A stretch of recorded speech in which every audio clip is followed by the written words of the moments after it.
হ্যাঁ, আমাদের সঙ্গে এই মুহূর্তে রয়েছেন সুজন চক্রবর্তী। উনি সারাদিন প্রচার করেছেন। আমরা সেই প্রচার নিয়ে তিনি সারাদিন কী করলেন আরও নানা বিবিধ বিষয়ে কথা বলবো। তো আজকে তো গরম, বেশ অনেকটাই গরম আজকে, তার মধ্যে সুজন চক্রবর্তী সারাদিন প্রচার করলেন এবং এই মুহূর্তে ওনার সঙ্গে অনেক লোক আছেন এবং তাদের সঙ্গে নিয়ে গোটা পাড়াটাই প্রচার করেছেন। আমরা ধরে ফেলি তাকে, আমরা তার সঙ্গে কথা বলবো। সুজনবাবু, আজকে সারাদিন ধরে আপনি প্রচার করছেন, সকাল থেকে কোথায় কোথায় প্রচার করলেন আজকে? আমাদের কর্মসূচির শেষে সবাইকে ছেড়ে দিয়েছি, আপনি এখন এসে আমার কাছে হাজির হয়ে গেছেন। না, আপনি তো এখনও যাবেন বললেন, কোথায়? হ্যাঁ, আমি আজকে যাব। এবারে আমাদের কমরেড একটু অসুস্থ হয়েছে, তার কাছে যাব। এত রাত্রে তো আর পাবলিক প্রোগ্রাম হয় না, কিন্তু কয়েকশো মানুষ ছিলেন। প্রোগ্রাম শেষের পর ন্যাচারালি তাদের ছেড়ে দেওয়া হবে, সারাদিন পরিশ্রম করে। আজকে আমি সকালে 8টার সময় বেরিয়ে গেছি বিশরপাড়া। সেখান থেকে আমি ক্যাম্পেইন করে ট্রেনে করে গেছি বিরাটিতে ক্যাম্পেইন করে ট্রেনে করে আমি গেছি দুর্গানগর থেকে ক্যাম্পেইন করে আবার আমি বিরাটিতে এসে সেখানে স্টেশনের পাশে যারা আছেন সেই মানুষদের হকার পরিবার, তাদের সাথে বৈঠক করেছি। তারপরে আমাদের যে নির্বাচনী কার্যালয় সেখানে বেলঘরিয়াতে কমরেড এসেছিলেন, তাদের সঙ্গে পরামর্শ করেছি। দুপুরে এসে স্নান করে খেয়ে দিয়ে তারপর তো মিডিয়া এসে গেল, ভেবেছিলাম একটু বিশ্রাম নেব। আর সে বিশ্রামের তো উপায় থাকে না, পরপর সে আসছে করে আবার আমরা 4:30 বেরিয়ে পড়েছি। 5টার সময় আমরা দমদমে স্টার্ট করেছি। সেখানেও আপনাদের বিভিন্ন সংবাদ মাধ্যমের প্রতিনিধিরা ছিলেন। মূলত সকালে যেমন স্টেশন, ট্রেন, বাজার ক্যাম্পেইন করেছি, এখানে আমরা প্রাইভেট রোড সহ জ্যোতি কলোনি, জ্যোতিনগর সহ ছাতাকল, দমদমের মধ্যে এই সমস্ত এলাকাতে, সাউথ দমদম, লিচু বাগান ইত্যাদি এই সমস্ত এলাকাতে মানুষের সঙ্গে দেখা সাক্ষাৎ দেওয়া, শুভেচ্ছা বিনিময়, যেভাবে আমরা প্রচার করি সেইভাবেই প্রচার করেছি। এখন প্রচার শেষে আমরা জ্যোতিনগরে দাঁড়িয়ে আছি। আমরা এখান থেকে এখন যাব, একজন কমরেড অসুস্থ হয়েছেন, তার কাছে যাব। আর আমি জানি না পেরে উঠবো কিনা, বিরাটিতে যে মহিলা সেদিন বাড়ি চাপা পড়ে মারা গেছেন, সেই বাড়িতে আবার একবার দেখা দিয়ে আসা উচিত। আমি যদিও প্রথম দিনই আমিই গেছিলাম, অন্যরা কেউ যাননি। আর তা সত্ত্বেও সেদিন ওনার স্বামীর সঙ্গে দেখা হয়নি। আজকে পারলে একবার ওখানে দেখা দিয়ে আসবো। 11:30 12টা বাড়িতে ঢুকে যাব।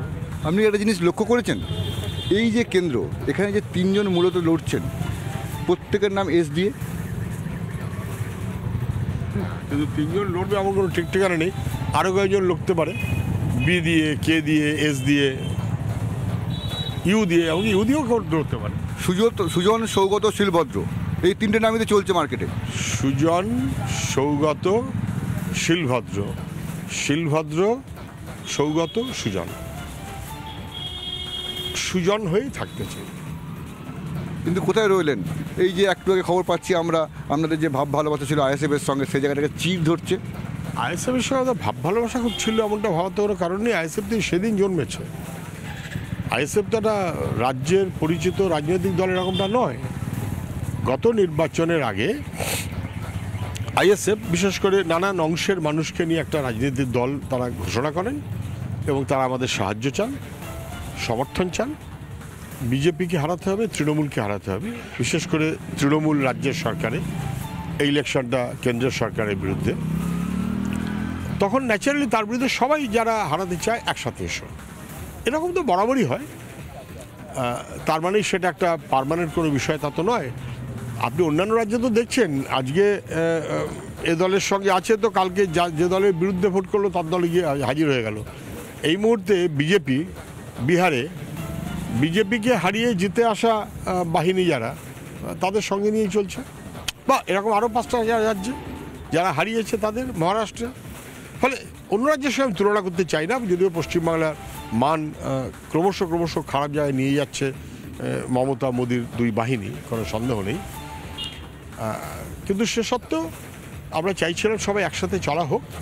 ওরা বলেছিলেন ডায়মন্ড হারবারে দাঁড়াবেন, আমরা সমর্থন দিয়েছিলাম।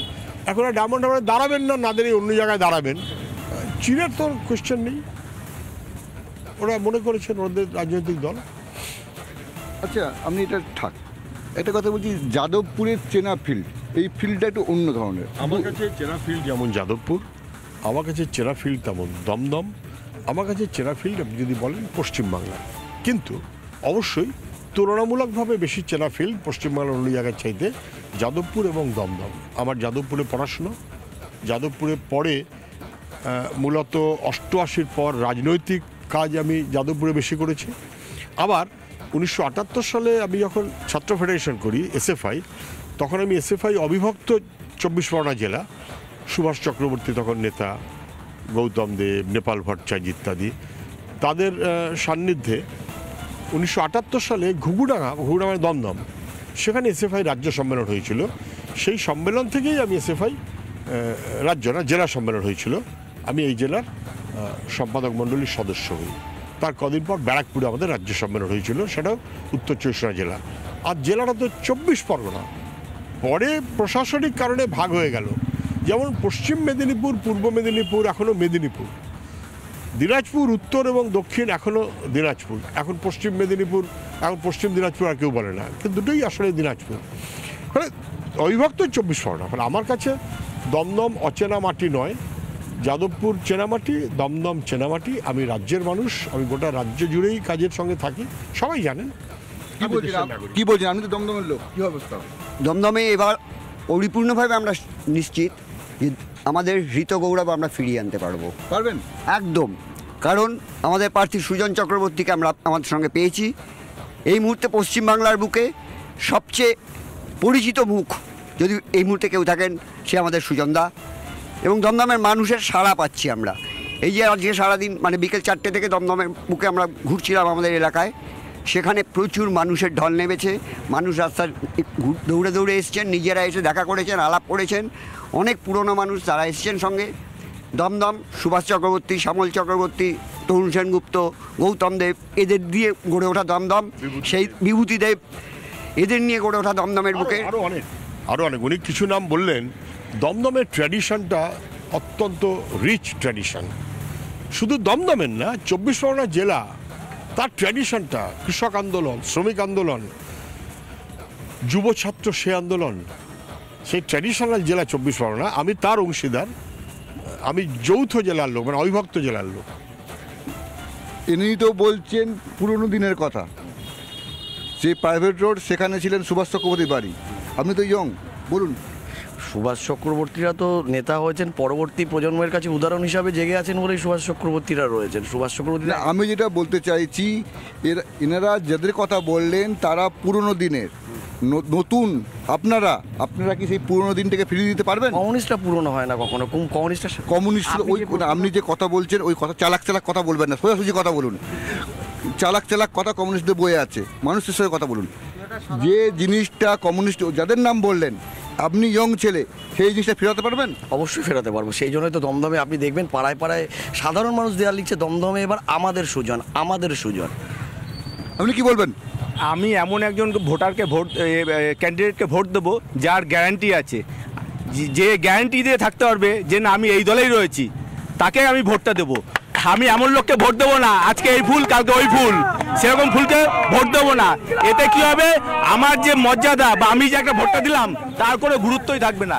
এটা সবাইকে ভাবা উচিত যে এমন লোককে একজন ভোট দাও যেই ক্যান্ডিডেটের গ্যারান্টি আছে, 100% গ্যারান্টি আছে। যেমন সোনায় যেমন হলমার্কে যেমন একটা গ্যারান্টি হয়, সেরকম গ্যারান্টি যুক্ত একটা প্রার্থীকে ভোট দাও। এটাই হচ্ছে না, আমি আমার সঙ্গে ওরা খুব বেশি পরিচয় নেই। আমাদের কর্মী অথবা এখানকার আমাদের সমর্থক কেউ হবেন, ভালো, খুব ভালো। কিন্তু আমি হয়তো হলমার্ক কথাটা বলার ঠিক আমার নিয়ে অস্বস্তি লাগে, কিন্তু ওরা মনে করেছে, ওরা তাই বলেছে। এটা নিয়ে কোনো সন্দেহ নেই যে খাঁটিত্ব নিয়ে কোনো প্রশ্ন আমাদের সম্পর্কে বা আমার সম্পর্কে উঠবার কোনো কারণ নেই। ঘটনাক্রমে আপনি বললেন 3S, সুজন, সৌগত, শিলভদ্র। সৌগতবাবু বোধহয় কি হেরো ঠেরো কিসব কি বলেছেন। সৌগতবাবু আলিপুর থেকে ঢাকুরিয়া, ঢাকুরিয়া থেকে দমদম, এই দমদম না বনগা থেকে মাঝে না ব্যারাকপুর, ব্যারাকপুর থেকে ঢাকুরিয়া, ঢাকুরিয়া থেকে আলিপুর থেকে ব্যারাকপুর থেকে ঢাকুরিয়া, ঢাকুরিয়া থেকে দমদম, দমদম থেকে দমদমের আগে বনগার আগে দক্ষিণ কলকাতা পার্লামেন্টের ইলেকশন উনি দাঁড়িয়েছিলেন মমতা ব্যানার্জির এগেনস্টে। হেরে আমাকে যদি হেরো বলে তো সৌগতবাবু হেরো। ঢাকুরিয়া হেরে গেলেন, সেই কারণে পরে গিয়ে বনগায় দাঁড়াতে হলো। হেরে আমাকে যদি হেরো বলে, সৌগতবাবু হেরো।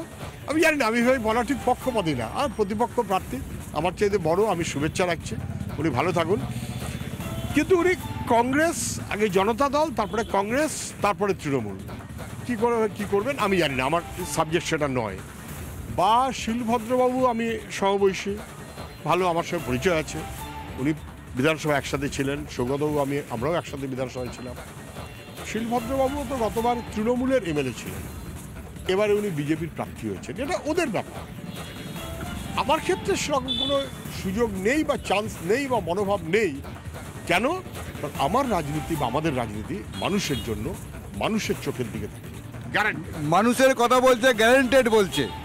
আমরা দেখলাম অসংখ্য লোক এসে, তারা কেউ কেউ তো মনের কথা বলছে, তারা বলছে জিতবো, এবং এই জায়গায় দাঁড়িয়ে আমরা আরও খবরে থাকবো। এবং তার আগে আমরা যেটা শুনলাম, যেটা বুঝলাম, এই জায়গাতেও অসংখ্য মানুষ তার সঙ্গে এসছেন। আমরা এই খবর দেখাবো, আরও প্রতিদিন এই ধরনের খবর দেখাবো। তবে এখন একের পর এক ব্রেকিং নিউজ দেখুন রিপাবলিক বাংলায়।